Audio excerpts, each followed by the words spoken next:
Buenas tardes.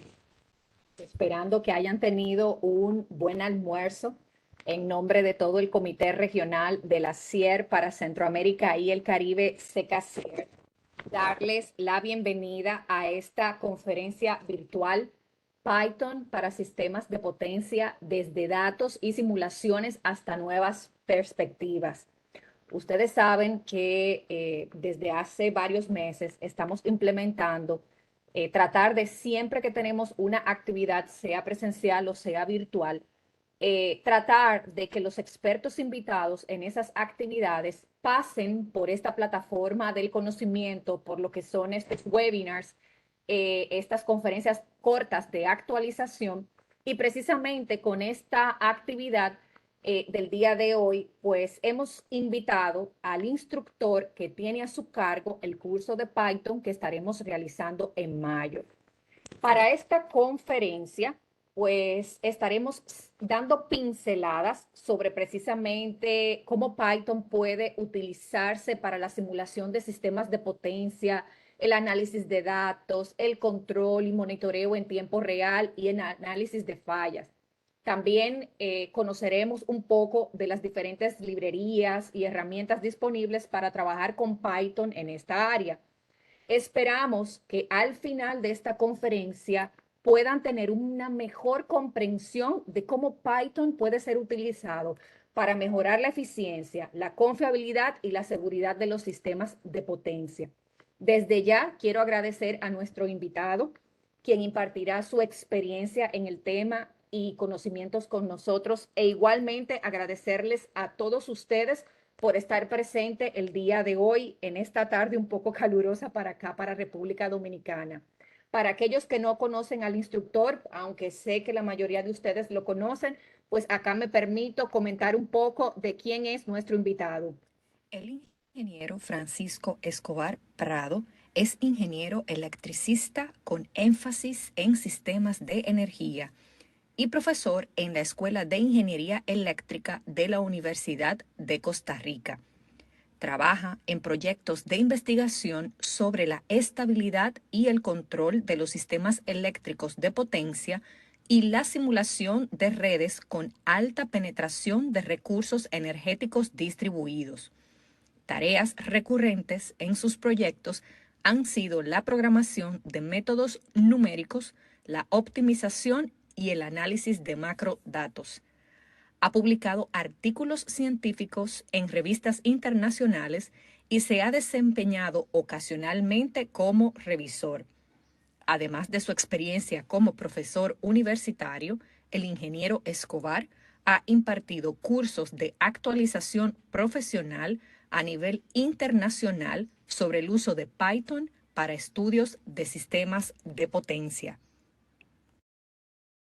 Como se mencionaba en la introducción, este webinar va a ser una pincelada de lo que se verá en el curso de ahora de mayo, ofrecido por Secasier.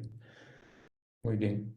El nombre del webinar es Python para sistemas de potencia, desde datos de simulaciones hasta nuevas perspectivas. El lenguaje Python se ha vuelto muy importante en nuestro ámbito de los sistemas de potencia por muchas razones que voy a esclarecer. Y se le aplica sobre todo en dos flancos desde mi perspectiva, que es primero el análisis de datos, ya sea generado por medidores inteligentes o generado por simulaciones, y después las simulaciones propiamente, que si bien se hacen con programas de terceros, pueden ser automatizadas con este lenguaje. Y quiero ver cómo eso nos puede ayudar a tomar decisiones en la industria eléctrica. El contenido es el siguiente, primero una introducción, luego generalidades sobre el lenguaje Python como tal, cuál es la filosofía, cómo es su sintaxis, o sea, cómo se ve, y vamos a ejemplificar cómo se ejecutan programas. Después, aplicaciones a sistemas de potencia, que elegí tres, esencialmente, análisis de datos residenciales, luego cumplimientos con normativas, sobre todo de calidad de la energía, y cálculos numéricos avanzados. Y después vamos a ver cuáles son algunos módulos para simulación y acoplamiento con otros simuladores. y terminamos con las conclusiones. Quiero adelantar que vamos a, voy a ilustrar la programación, la solución específicamente de estos dos puntos. Creo que un lenguaje es algo dinámico y a veces puesto en la diapositiva se ve como demasiado estático. Entonces, cuando hablamos de programación, nosotros nos imaginamos algo sumamente especializado. Lo que muchas personas se imaginan es algo como esto, una pantalla negra y un montón de instrucciones. Y eso es cierto, pero la programación, por un lado, es sumamente útil, nos da independencia en los estudios que queremos hacer y también es algo que no tiene por qué ser necesariamente tan tedioso, sino que uno puede aprovechar abstracciones, módulos, trabajos de otras personas y compartir todo dentro de una comunidad. Por eso yo pienso que es importante en las empresas que existan personas calificadas para explotar estos lenguajes. Lenguajes, hay todo un ecosistema. Por ejemplo, les será muy familiar tal vez el lenguaje de programación C, uno de los más eficientes. C++, que encima de C construye abstracciones y permite, por ejemplo, programar con clases, o sea, orientado a objetos. El lenguaje Fortran, que fue muy utilizado en el siglo pasado en cálculos numéricos y sigue siendo muy competitivo en ese tipo de aplicaciones. Y uno más reciente, el lenguaje Julia, que está empezando a ser aplicado en sistemas de potencia, sobre todo para simulaciones dinámicas o estáticas. Y todos estos tienen sus ventajas, pero el que se ha establecido en nuestra industria es el lenguaje Python. A diferencia de estos otros, Python cumple todas las siguientes. Es fácil de aprender. Como vamos a ver, la sintaxis es, si me permiten este adjetivo, como muy bondadosa para los principiantes. Favorece también la comunicación. A veces estar leyendo código de Python es como leer casi el idioma inglés y también el hecho de que sea de código abierto permite el intercambio de programas. Reduce los tiempos de desarrollo, aunque no sea tan eficiente como estos que están arriba. De nada sirve un programa muy eficiente si desarrollarlo toma más meses. Es universal en el sentido de que es utilizado en todos los campos del conocimiento, ciencias naturales, ciencias sociales, lingüística, ciencias exactas. Y también ofrece numerosas bibliotecas competitivas. Incluso si el lenguaje Python como tal no sea el más eficiente, hay bibliotecas que ya están optimizadas, tal vez implementadas en otros lenguajes, y uno lo que hace es importarlas y aprovecharlas. El lenguaje Python, eh, ya vamos a ver cómo se ve. Primero quiero hablarles de la filosofía detrás de él, que fue promovida por Guido van Rossum, que fue el desarrollador original de Python. Y él dice, para hacer de programar en Python debería estar en ver clases, un tipo de abstracción, cortas, concisas y legibles que expresen mucha acción en pocas líneas de código, no en resmas de código trivial que maten de aburrimiento a quien las lee. Entonces, a esto es a lo que me refería con que es un lenguaje bondadoso, es como un lenguaje minimalista, expresivo, todas esas cosas. Este es un ejemplo de cómo se ve el código de Python y aquí recurro al caso que uno ve en todas las introducciones de programación, la sucesión de Fibonacci, en que uno tiene una relación de recurrencia partiendo de estos dos términos 0 y 1 y construye los sucesivos, el n, a partir de los dos anteriores, sumándolos. Entonces, la sucesión, bueno, 0, 1, 1, 2, etcétera. Si quisiéramos implementar una función que devolviera el número enésimo de esta sucesión, bastaría con hacer esta definición. Por cierto, se puede hacer más eficiente, pero así como tal es funcional. Devuelva n si n es menor que 2, o sea, si es 0 o 1, devuelva esos valores. En cualquier otro caso, devuelva la suma de los anteriores. Entonces, algo que uno nota es que el lenguaje es como, precisamente como estar leyendo casi inglés. Esta es como como una reescritura de la definición matemática. También el lenguaje es minimalista. Hay cosas como el cuerpo de esta función que están delimitados no por llaves o corchetes, sino por esta sangría que está al inicio. Entonces, el código es menos cargado, lo obliga a uno a ser estructurado. Esa es otra cosa que se ve en esta definición de acá. Nos imprime eh, todos los números de Fibonacci hasta n, y esta es toda la implementación. Apenas 5 líneas, incluso sin ser como expertos en el lenguaje, uno puede intuir qué es lo que hacen. Aquí uno inicializa, mientras que A es menor que N, se imprime el valor de A, terminando en espacios, y después se hace esta actualización, que A pase a ser B y B pase a ser la suma de A y B.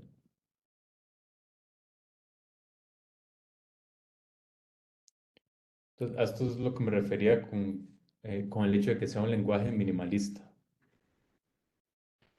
Luego, vamos a la ejecución de programas. Python como tal, bueno, antes de eso, con programas, yo me suelo referir a un archivo con instrucciones en el lenguaje Python, el cual uno ejecuta. Para ejecutar programas hay muchas formas.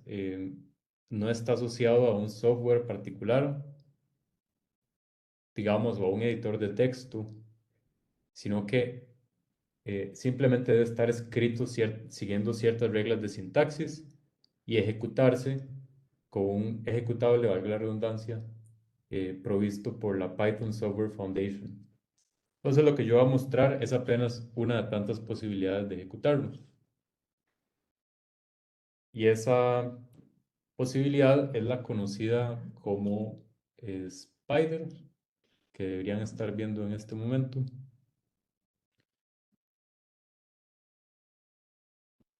Y esto es algo que es típico de los lenguajes de programación. Uno nada más ve una página en blanco y eventualmente la corre. Entonces, en Python nosotros podemos ejecutar instrucciones de dos formas. Una de ellas es en un modo interactivo, es algo como exclusivo a Python prácticamente. Un modo interactivo es como usar el lenguaje como una calculadora. Escribimos instrucciones, él nos las devuelve. Y otra opción es escribir un programa completo que se guarda y se ejecuta. Entonces, por ejemplo, antes teníamos esta definición, la función fibn, que devuelve n si n es menor que 2, y en cualquier otro caso devuelve fibn-1 más fibn-2. Y algo que uno puede hacer acá es escribir, por ejemplo, el término n igual 4 es, y luego fib4. Y nos dice que el cuarto término, en otras palabras, era un 3. El sexto término, por ejemplo, un 8. Bueno, este es uno de tantos entornos. Es muy útil. Este en particular sería el que utilizaríamos en el curso. Es muy útil por uno poder hacer cosas como explorar variables. Por ejemplo, esta variable que acabamos de crear, llamada n, la podemos ver aquí. También uno puede observar los archivos que tienen el directorio. Estos son los que voy a usar ahora. Y gráficos en caso de que se desplieguen. Entonces, todo esto es para reforzar el hecho de que este lenguaje es más accesible que, que otros. Uno se salta el paso de compilación, por ejemplo. Para imprimir es solamente escribir la instrucción de imprimir. No hay que estar batallando con entrada y salida de cosas. Y no hay que manejarlo solo desde una terminal. Esta interfaz es bastante interactiva. Para ilustrar aplicaciones a sistemas de potencia, traje estos ejemplos. Bueno, antes de eso, debo hablar de cómo se trabajan eh, cuando uno programa en Python. Y yo lo pienso como este flujo de trabajo típico.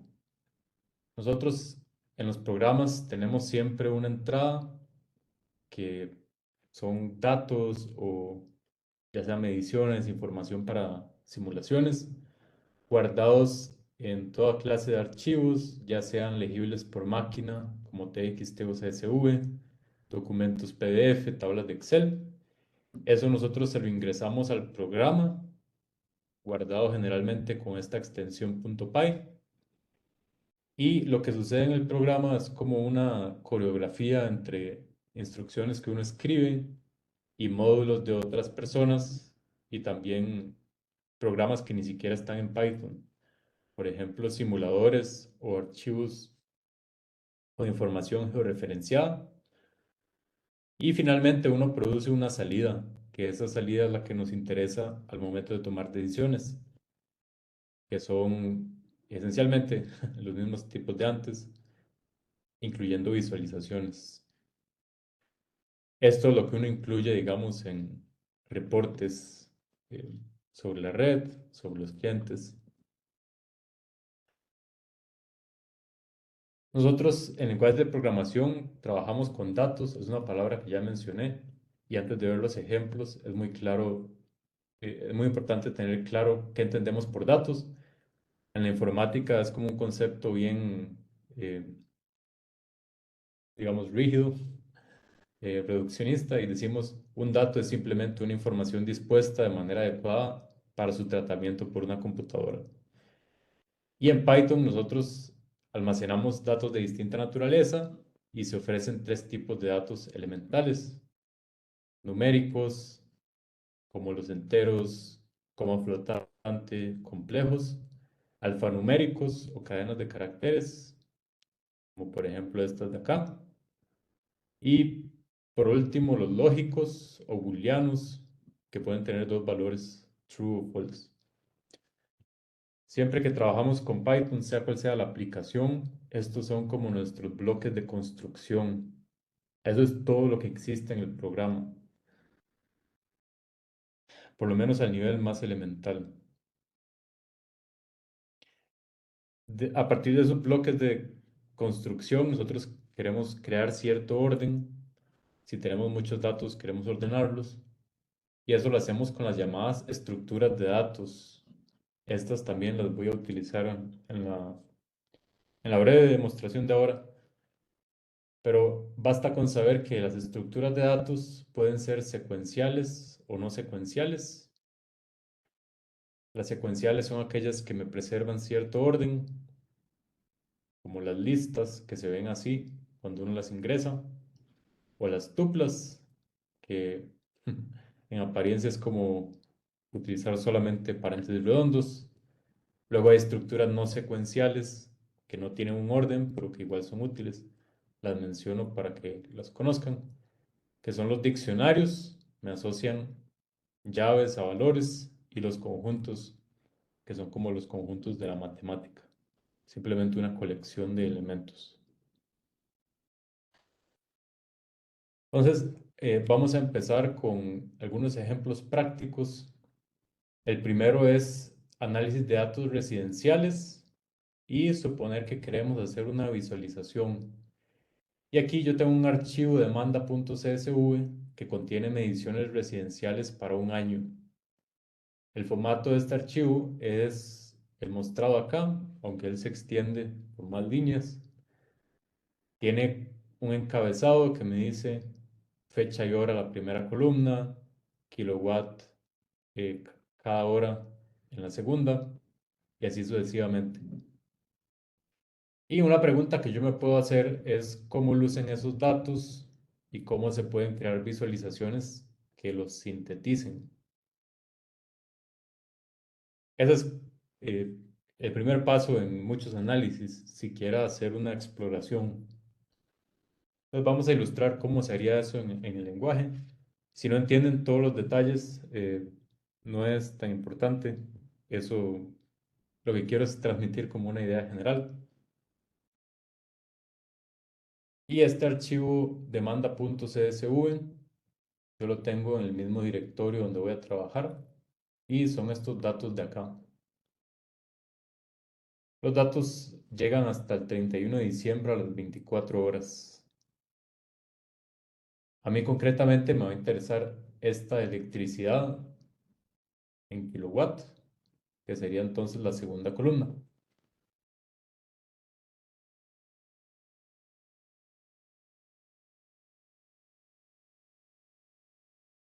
Entonces, siempre una primera parte del análisis de datos es explorar cómo se ven ellos para saber uno cómo hacer aquel primer paso del diagrama de flujo, que era cargarlos al programa .py. Y lo que yo voy a hacer es primero abrir el archivo demanda.csv como f, luego itero sobre las líneas de f y voy a ir guardando estos valores en lo que vimos que es una lista. Esa lista le voy a llamar power. La lista empieza vacía y luego voy a ir agregándole los datos sencillamente. Entonces voy iterando sobre las líneas, utilizo una construcción que lo que hace es, como ya la sintaxis sugiere, iterar sobre cada línea en F. Y por ahora eh, podría simplemente ir contando en cuál línea estoy. Vamos a ver. Para cada una de las líneas, incremento ese contador. Y cuando supere, digamos, 10, simplemente voy a romper. Y lo que voy a hacer en cada iteración por ahora es imprimir la línea. Aquí vemos algunas características del lenguaje. Nos vamos corriendo cada vez más a la derecha. Eso indica anidamientos. Y vamos a correr esto. Aquí se nos imprimen las primeras 10 líneas. Entonces, en cada iteración yo tengo acceso al renglón. Algo que voy a hacer es que solamente si la línea es mayor que 0, mayor que 1 más bien, voy a extraer este dato numérico de la segunda columna y lo voy a hacer de esta forma. P es line.split. Parto el renglón en las comas y me dejo la segunda columna, que es el índice 1. Y lo que voy a imprimir ahora es solamente el valor de P.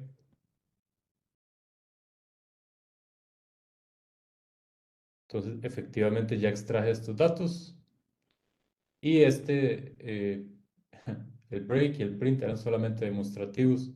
Ya que sé que los tengo, voy a agregarlos a la estructura de datos. Power.append, conversión a float de P. Y cuando me voy a mi explorador de variables, ya tengo efectivamente una lista Power de 8760 datos. Todos los datos son de tipo float y son estos de acá.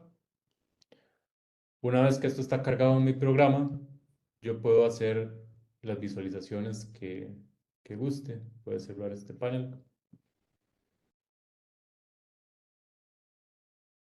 Habrán escuchado que Python es muy efectivo para hacer análisis de datos. Eso en parte se debe a ciertas bibliotecas que uno simplemente importa de esta forma. Y algo que voy a hacer aquí es graficar mis datos Power.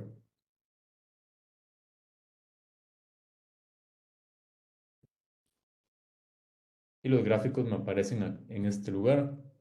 Gráficos, esta es la potencia anual. Tal vez no quiero observarla anual, sino solo el primer día. lo que hago es tomar los elementos del índice 0 al índice 24 y ya puedo ver esta curva de potencia. Podría decorarla, pero por ahora voy a dejarla solamente así. Y eso resuelve el problema de visualización, la tarea de visualización.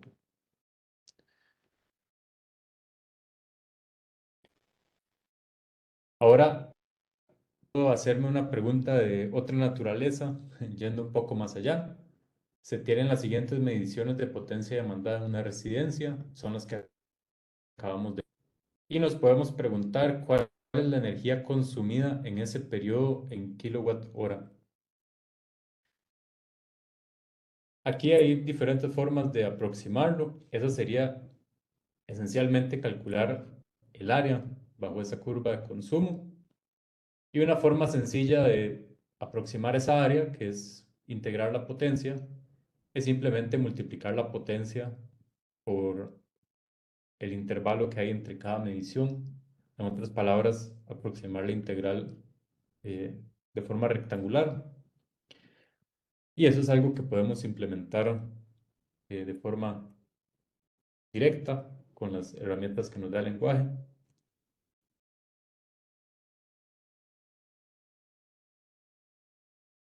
Entonces, cálculo de consumo. Tenemos la curva, que sería los datos que habíamos precisamente graficado. Luego el consumo va a empezar en 0. Y para cada P en curva, a consumo le incrementamos con P por el DT. De esta forma logramos la sumatoria. Y ese DT es 1 porque ya las mediciones eran horarias.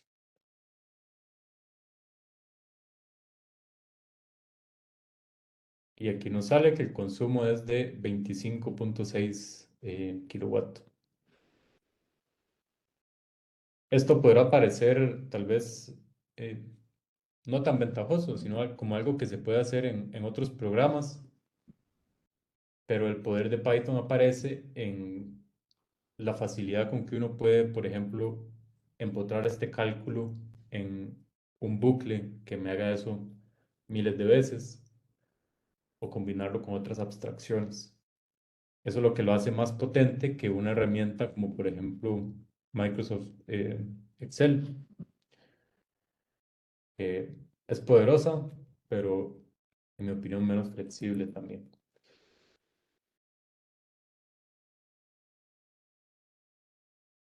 El segundo ejemplo que traigo ya tal vez no es tan exploratorio ni necesariamente de calcular cosas, sino de verificar que los datos se ajusten a ciertos estándares. Por ejemplo, si son mediciones, que ellas cumplan con normativas de calidad. Y el ejemplo que traigo es uno de desbalance de tensión. Supongamos que en una subestación se midieron las siguientes tensiones entre líneas, que son estas VAB, VBC y VCA, que en principio deberían estar todas alrededor de 138 kilovolts, por lo menos en Costa Rica, pero que según la figura están visiblemente desbalanceadas. Las mediciones se tomaron también un día cada 15 minutos. En Costa Rica se utiliza una norma que se llama la ARNT-POACEN, que regula cómo es la operación del Sistema Eléctrico Nacional. Y hay un artículo sobre el desbalance de fases, que aquí simplifiqué. Y es que el desbalance de la tensión se expresa como porcentaje en función de esta cantidad delta max y de Vprom. Delta max es el valor absoluto de la mayor diferencia entre cualquiera de los valores de tensión fase a fase. Y el valor entre el máximo, el valor absoluto, y el valor promedio de las tensiones fase a fase. Y ese valor promedio es precisamente Vprom. Una pregunta que uno se puede entonces hacer es si las tensiones cumplen con lo especificado en esa norma. Y ese es un problema un poco más complejo que el que teníamos antes, eh, por el hecho de que aquí las tensiones están cambiando instante a instante. También no debo analizar las tensiones como tales, debo hacer cálculos intermedios. Por fortuna, los lenguajes de programación, como dije, ofrecen abstracciones y eso, entre otras cosas, nos permite desarmar este problema en problemas más sencillos de resolver. Y eso es precisamente lo que vamos a hacer.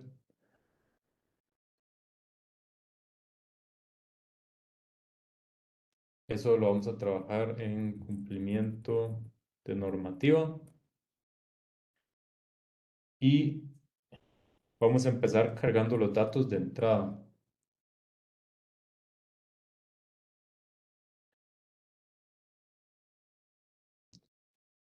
Y vamos a crear listas para los datos que están en ese archivo. Esos datos son, por cierto, fecha y hora, y luego, después de la primera coma, viene VAB, VBC y VCA cada 15 minutos, y eso efectivamente por un día, que son 96 mediciones.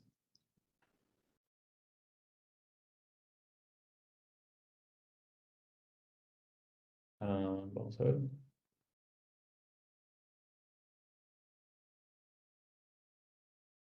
El patrón para cargarlos es el mismo que habíamos utilizado antes. Inicializamos listas que van a tener los datos, uno para las fechas, otro para la atención VAB, VBC,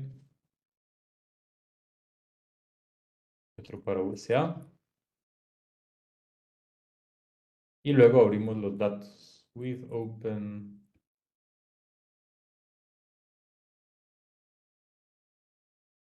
6 del balance.csv as f. Iteramos, voy a iterar de esta forma, for I line in enumerate f. Si y es mayor que 0. Las columnas es dividir a mi renglón, a mi línea, en las comas. Y luego simplemente extraigo los datos. Extraer datos. Fecha es el elemento 0.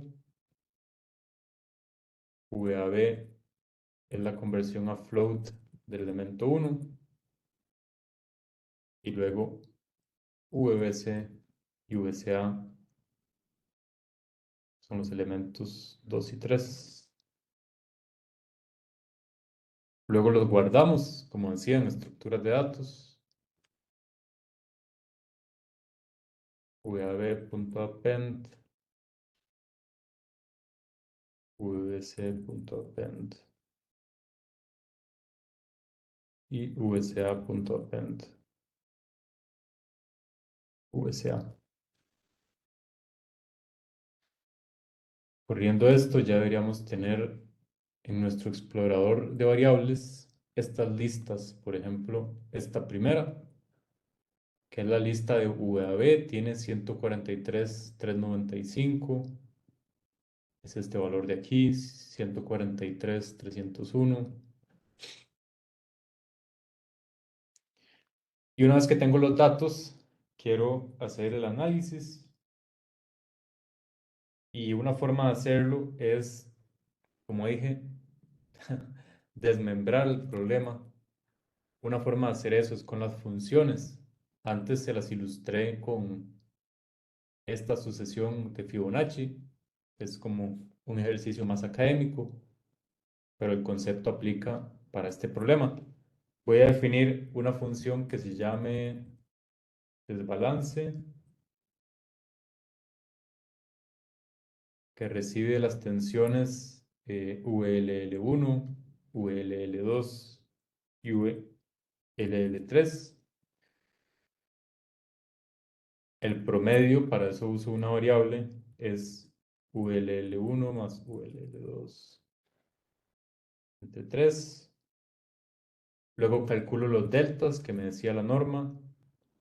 Para eso, abs ULL1 menos promedio. Delta 2 es abs ULL2 menos el promedio.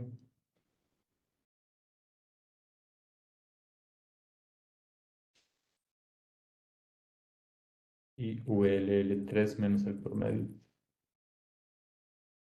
Y finalmente, eh, esto me devuelve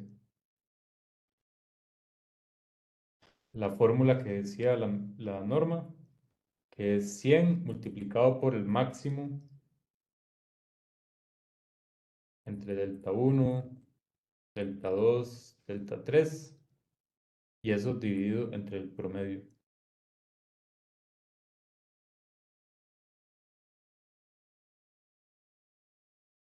Y finalmente, eso es para una sola medición. Luego yo puedo definir una función porcentaje que cumple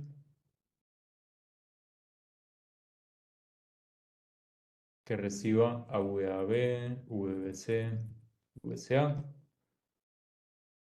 Las tensiones correctas es VAB, VBC y VCA.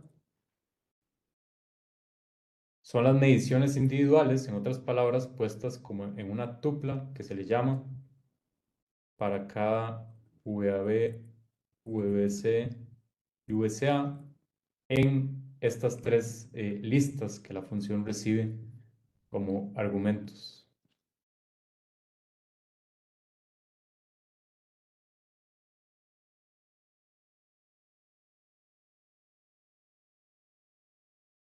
Y esto lo hacemos solamente si el desbalance de esas tres mediciones es menor o igual que 3. Esto debido a que en la norma se especificaba que debía estar por debajo del 3%. eh, que por cierto no está especificado aquí, pero eso es lo que establece la norma, si recuerdo bien. Y si estas son las tensiones correctas, eh, iteramos sobre las listas y solo las incluimos. Si el desbalance es menor o igual que 3, entonces devolvemos la longitud de esa lista, tensiones correctas, dividido entre la longitud de las mediciones totales. Esta len VAB. Voy a cerrar este panel. Voy a correr esto. Ya con esta función yo puedo escribir porcentaje que cumple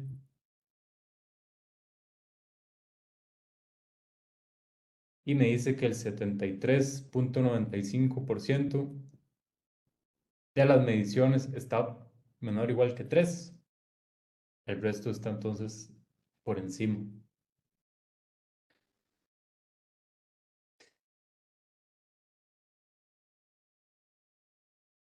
Para este problema y en realidad para muchos son siempre los mismos conceptos de programación, funciones, listas, e implementar algunos cálculos. Podrá parecer tal vez la implementación algo difícil al inicio, pero eso se sigue repitiendo en todos los problemas. Entonces, eventualmente se le saca cada vez más provecho. Y algo que sobra decir tal vez es que uno lo implementa la primera vez, pero este estudio tal vez hay que hacerlo mensualmente. Simplemente se corre el mismo programa cambiando los datos de entrada, que sería este archivo acá. Además de estos problemas que quise ilustrar, hay otros que quería solamente mencionar. Por ejemplo, otros que involucran cálculos más avanzados, digamos, calcular distorsión de señales. Por ejemplo, que se tengan formas de onda de corrientes no sinusoidales con cierto número de muestras, digamos 128 durante 14 ciclos. Esta es como la forma de onda que le produce a uno un medidor de calidad de energía. Y uno se pregunta cómo se puede medir el grado de distorsión, o sea, el grado por el que difieren de una sinusoidal pura. Eso es algo que uno logra hacer, por cierto, con análisis de Fourier, que nos descompone la señal distorsionada en las armónicas. Y eso es algo que se puede implementar en Python para obtener cosas como esta, obtener la magnitud de los armónicos, que uno trunca la serie y ve solamente las magnitudes. Esto es muy importante en la calidad de la energía y es algo que se puede hacer con bibliotecas estándar de Python en apenas unas 10 a 20 líneas. Es algo también que estudiamos en el curso de Python.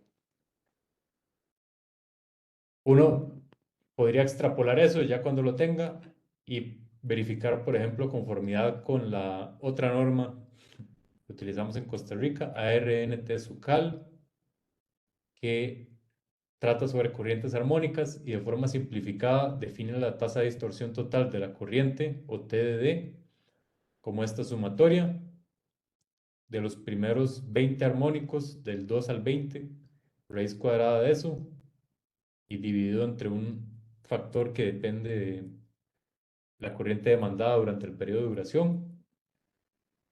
Y la norma establece que para circuitos con esta condición, la TDD no puede superar el 5%. Entonces, teniendo uno los datos de esta curva, ¿cómo podemos saber la TDD para ver si cumple o no? Bueno, ahí es donde uno tiene que implementar ese cálculo. En otras ocasiones, uno no tiene que implementar todo desde cero, sino que acopla el programa que uno escribe con simuladores. Aquí en la región se utiliza para transmisión el PSSE. Muchas cosas se dejan automatizar. También el ETAP, por ejemplo, para coordinación de protecciones. Power Factory, OpenDSS para correr simulaciones de sistemas de distribución. Hay otros programas ya propios de Python como Panda Power y muchos más. Con esos conocimientos de sintaxis, uno puede proponerse los estudios que antes hacía manualmente en PSS, ahora los automatizo usando la interfaz que él me ofrece con Python. Es, programo el estudio que quiero hacer y simplemente corro el programa.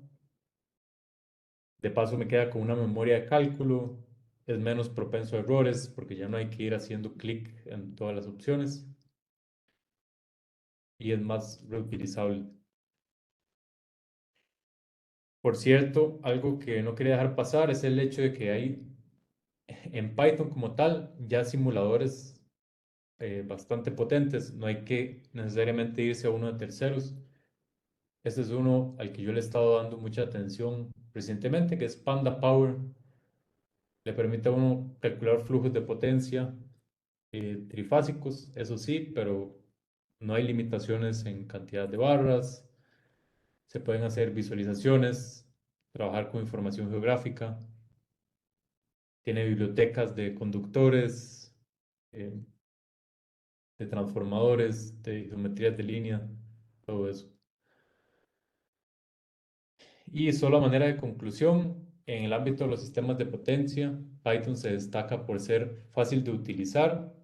Es un lenguaje de alto nivel y con sintaxis sencilla, como vimos. Es apropiado para analizar datos.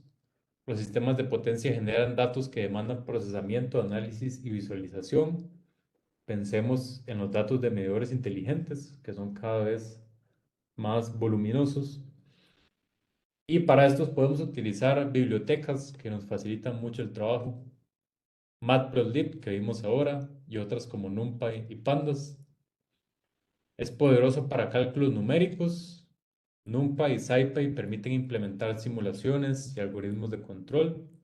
Con ello se puede hacer eh, todo lo que uno se le pueda imaginar casi de computación científica, álgebra lineal, solución de ecuaciones diferenciales, integración numérica, optimización.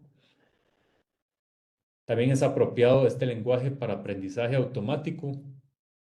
Siendo un lenguaje popular para este fin, puede utilizarse para predecir demanda, optimizar operación y predecir fallas.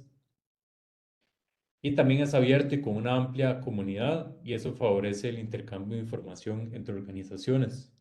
Hay veces que hay que hacer estudios y ocurre trabas por licencias. Es algo que no pasaría con programas de Python.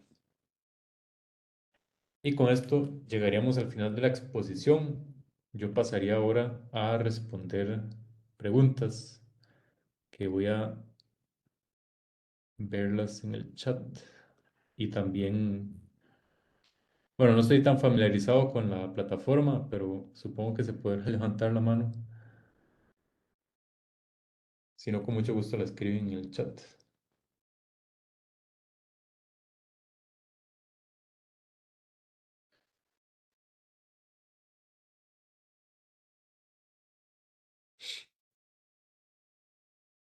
Escribe Manuel, tal vez puede hablar por el micrófono.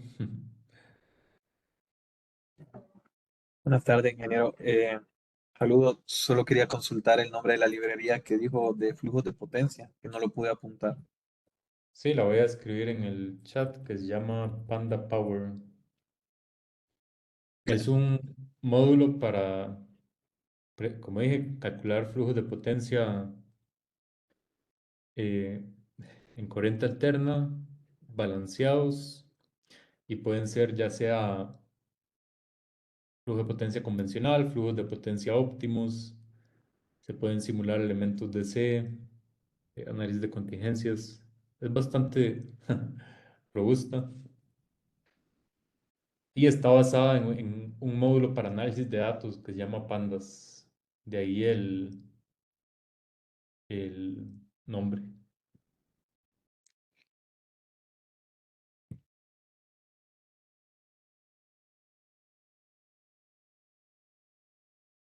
Niel Poveda. Buenas tardes, Francisco. Buenas tardes. Un gusto saludarte. Igualmente. Sí, yo tengo una consulta. Estaba viendo que al inicio de la presentación nos mostraba la salida de algunos gráficos, ¿verdad? Ujú. Entonces, aquí yo trabajo para la empresa nacional de transmisión eléctrica, Enatrel, y normalmente realizamos estudios de estabilidad de tensión, ¿verdad? Voy a mencionar el software que utilizamos, PSSE, pero para graficar una cierta cantidad de curvas, ¿verdad? BQ, son un sinnúmero de gráficas y de esa manera aquí normalmente lo hacemos manual. No tenemos, como te diría, un código en Python para que lo haga de manera automática, porque del software sale un archivo QE, luego lo exportamos a Excel y en Excel salen todos los datos para poder realizar la gráfica, ¿verdad? Ujú. Entonces, ese es un trabajo muy extenso porque son 15, 20 nodos que analizamos y cada nodo lleva hasta 20 contingencias, 20 curvas. Entonces, Sí. quiero saber, Francisco, si existe a través de Python, podemos realizar un código en este curso para automatizar esta parte, ¿verdad? Porque luego de poder hacer esta gráfica, hay que exportarlo a Word y entregar un documento final, ¿verdad? Con todos los gráficos. Esa es mi consulta, Francisco, y muchas gracias. Sí, entiendo el tipo de estudios que hacen y la automatización procedería de esta forma. Con PSSE genera el reporte de Excel. Luego uno desde Python puede recorrer el archivo de Excel con una biblioteca. Python eh, muchas veces funciona de esa forma. Uno tiene una tarea y ya está resuelta en una biblioteca, uno nada más la utiliza. Esa en particular se llama OpenPy Excel, que puse en el chat. Es una que vamos a ver en el curso. Y ahí uno lee el archivo de Excel y lo carga a la memoria de Python, digamos a una lista. Ya estando en una lista, lo graficamos con Matplotlib y Por cierto, sí, eso se deja automatizar de una forma bastante ligera. Tal vez puedo ilustrar como qué tipos de automatizaciones podría ser uno. Digamos que teníamos nuestro archivo de demandas y queremos graficar tal vez no solamente las potencias del primer día, sino las de todos los días. Entonces, el tipo de cosas que uno hace es como crear la figura independiente para día en 365.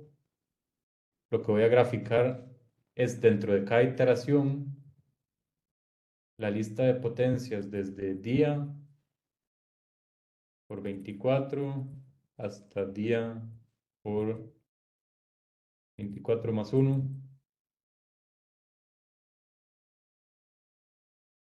Y al puro final muestro la gráfica. Y en gráficos,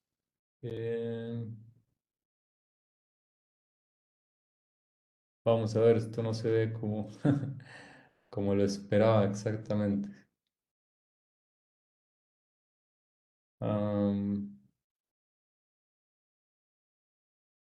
Bueno, me falta en este momento estoy yendo del día 24 hasta, de ahí más 1. Los peligros de hacer estas cosas en vivo. Hasta de ahí más 1 por 24. Ahí está mejor. Cosas como esta, uno para, para poner todas las gráficas, generalmente son modificaciones menores, meter todo dentro de un bucle, se genera. Tal vez cuando ya la gráfica está lista, en vez de mostrarla, yo quiero guardarla. A esto lo voy a llamar consumos.png. Lo corro y ya tengo en archivos este archivo de acá, que ya lo tengo guardado como un PNG y lo puedo incluir en un archivo de Word. Entonces, para resumir, ese sería el flujo que yo propondría: recorrer el archivo de Excel, luego probablemente meter muchas curvas en una sola gráfica y después exportarlo a PNG. Esta exportación a PNG se puede hacer a su vez dentro de un bucle que vaya por todas las contingencias o por todos los nodos. Y sí quiero enfatizar en que en el curso de Python nos metemos en todos los pormenores de por qué usamos esta sintaxis, por qué estos símbolos, por qué estas estructuras de datos. En otros cursos que se han impartido, el énfasis es más bien en analizar mediante simulaciones y no prestar tanta atención al lenguaje. Pero este curso de Python es puramente al lenguaje, con aplicaciones de sistemas de potencia, pero con mucho detenimiento en la sintaxis. Eso responde. Claro, claro que sí, Francisco. Muchas gracias por la explicación y buenas tardes. Gracias a usted. Veamos.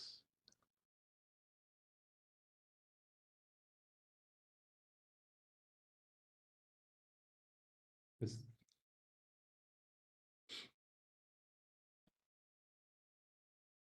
¿quedarán más preguntas por el chat o que quieran hacer?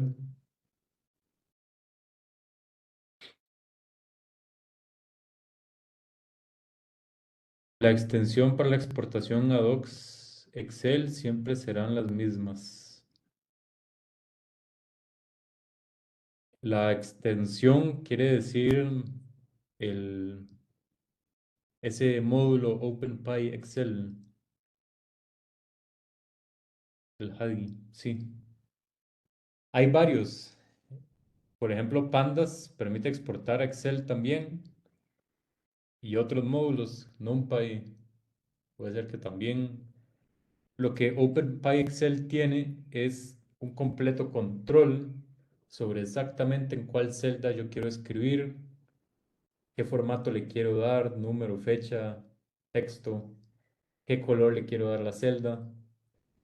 OpenPy Excel permite hacer prácticamente todo lo que uno hace en Excel.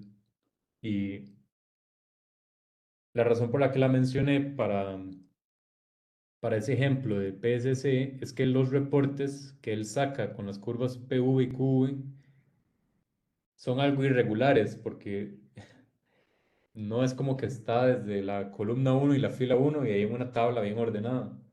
A veces uno no conoce el número de filas. Entonces es mejor implementarlo con OpenPy Excel, como tallarlo a la medida para lo que PSC saca.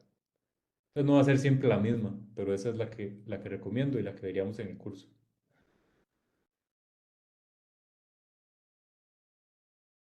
Mucho gusto. Última observación, y es que en la página de Secasier pueden ver los contenidos del curso y ahí podrán ver que, como decía ahora, vamos a profundizar bastante en el lenguaje. Eso es algo que no se ha hecho en otros cursos, se hace solamente en este. Eso era. Gracias por la observación, es cierto. En la página web, en la sección de eventos, próximos eventos, está el brochure completo del curso. Por ahí pueden hacer la inscripción e incluso para aquellos que se manejan con tarjeta de crédito pueden hasta pagar con tarjeta de crédito a través de nuestra página web. Entonces, nada, por ahí pueden tener información de todo lo que trae el curso de Python en esta nueva actualización.